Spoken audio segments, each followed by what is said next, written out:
Hello, good afternoon student. पिछले lecture में हम लोग पढ़े थे कि तन्यता अनुपात क्या होता है। इस टॉपिक को हम लोग पिछले लेक्चर में कवर कर लिए थे। आज हम लोग जानेंगे कि तन्यता अनुपात का मान डिफरेंट कंप्रेशन मेंबर के लिए मैक्सिमम इसकी वैल्यू क्या होती है, इसके बारे में आज हम जानेंगे। तो आइए देखते हैं। अगर उपांक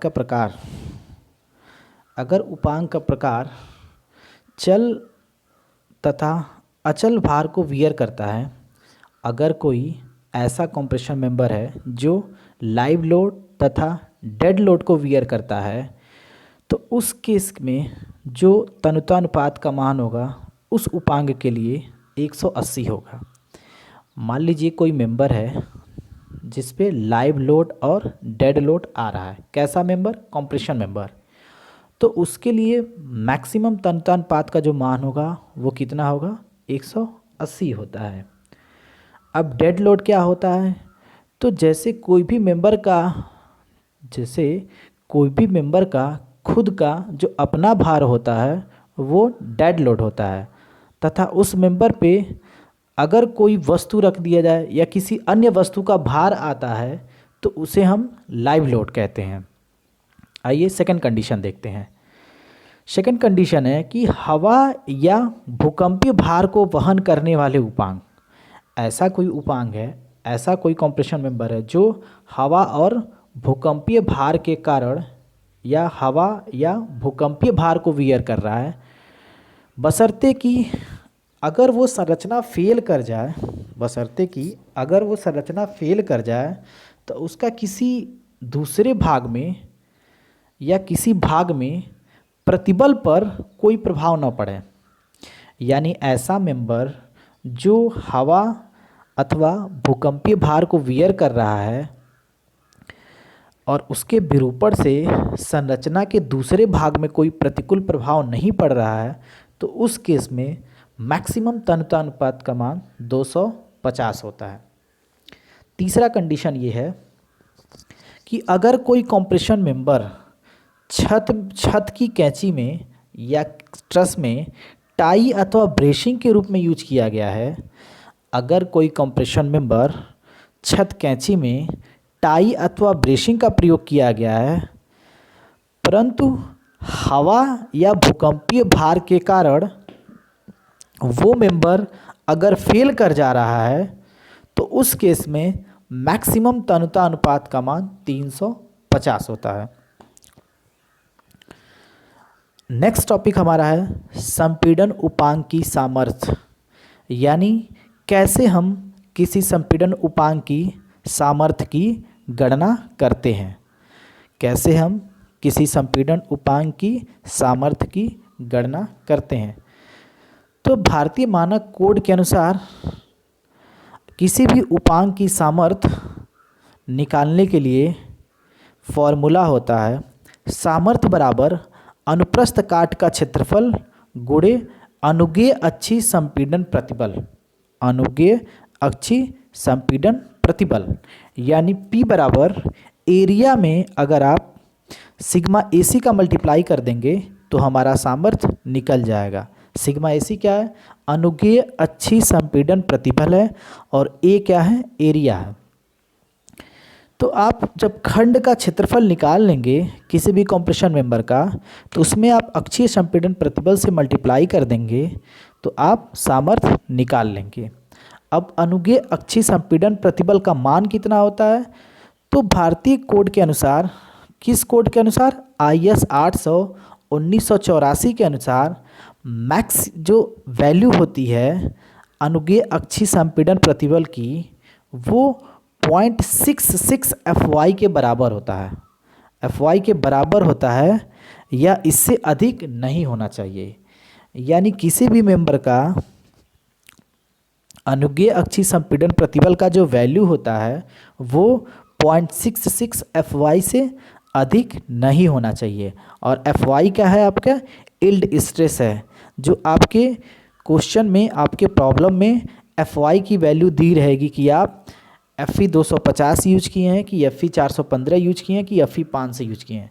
तो आपका Fy का मान देगा कि Fy 240 यूज किए हैं कि Fy उसकी वैल्यू आपको क्वेश्चन में दे देगी। चलिए अगला जो हमारा टॉपिक है ये है कि कोणीय संपीड़ांक के लिए, कोणीय कंप्रेशन मेंबर के लिए इसकी डिफरेंट इंड कंडीशन के लिए, सिरा स्थिति के लिए इसकी क्या प्रभावी लंबाई होगी एवं क्या अक्षीय संपीड़न प्रतिबल होगा, इसके बारे में हम जानते हैं। तो आइए देखते हैं। अगर मान लीजिए कि हमारा जो अवयव है वो असतत है, डिसकंटिन्यूअस मेंबर है, तो अगर इसमें एक कोणीय खंड यूज किया जाएगा, अगर असतत अवयव में अगर एक कोणीय खंड यूज किया जाएगा और इसके प्रत्येक सिरे पर अगर एक रिवेट लगा रहेगा, मान लीजिए एक कोणीय खंड को आप गसेट प्लेट से अटैच किए हैं और गसेट प्लेट से आप जोड़ते समय सिर्फ एक रिवेट का यूज किए हैं, तो उस केस में जो प्रभावी लंबाई होगी स्मॉल l वो कैपिटल L के बराबर होगा और उस केस में जो अनुगेय संपीड़न प्रतिबल होगा वो 0.8 सिग्मा AC के बराबर होगा। जो आपका उस केस में अनुगेय संपीड़न प्रतिबल होगा वो 0.8 सिग्मा AC के बराबर होगा और उस केस में अधिकतम तन्यता अनुपात जो होगा वो उसका मान 180 होगा।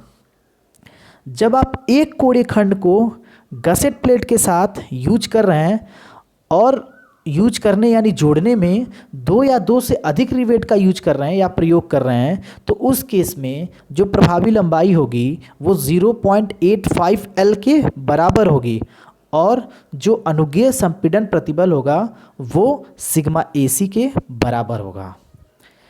चलिए अब मान लीजिए कि असतत अवयव के रूप में आप दो कोणीय खंडों का यूज कर रहे हैं और एक ही ओर यूज कर रहे हैं। मान लीजिए कि गसेट प्लेट के एक ही ओर जब दो कोणीय खंडों का यूज कर रहे हैं और इनको जोड़ने के लिए अगर आप एक रिवेट का यूज करेंगे, तो उस केस में जो प्रभावी लंबाई होगी वो L के बराबर होगी और अनुगेय संपीड़न प्रतिबल 0.8 सिग्मा AC के बराबर होगा। अगर दो कोणीय खंडों को गसेट प्लेट के एक ही ओर यूज करने के लिए, प्रयोग करने के लिए अगर आप दो या दो से अधिक रिवेट यूज करते हैं, तो इस केस में जो प्रभावी लंबाई होगी वो 0.85 L होगी और अनुगेय संपीड़न प्रतिबल सिग्मा AC होगा। और दो कोणीय खंड जब गसेट प्लेट के एक ही ओर यूज किए जाएं, तो उस केस में अधिकतम जो तन्यता अनुपात होता है वो 180 होता है। अब असतत अवयव में मान लीजिए दो कोणीय खंड यूज किए हैं, लेकिन दोनों कोणीय खंडों को जोड़ने के लिए आपने क्या किया है, एक रिवेट का प्रयोग किया है।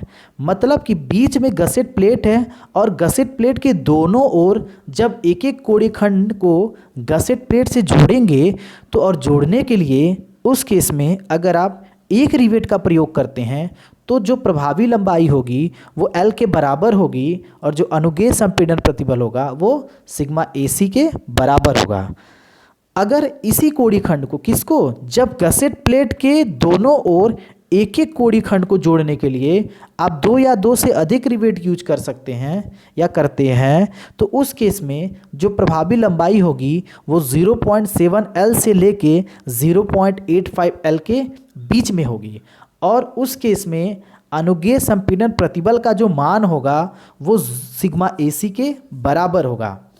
एक बात आपको बता दें कि असतत अवयव के लिए या सतत अवयव के लिए जब हम एक या एक से अधिक कोणीय खंड का यूज करते हैं, तो एक से अधिक मीन्स दो का प्रयोग करते हैं, तो उस केस में जो अधिकतम तन्यता अनुपात का मान होता है वो 180 होता है सारे कंडीशन के लिए।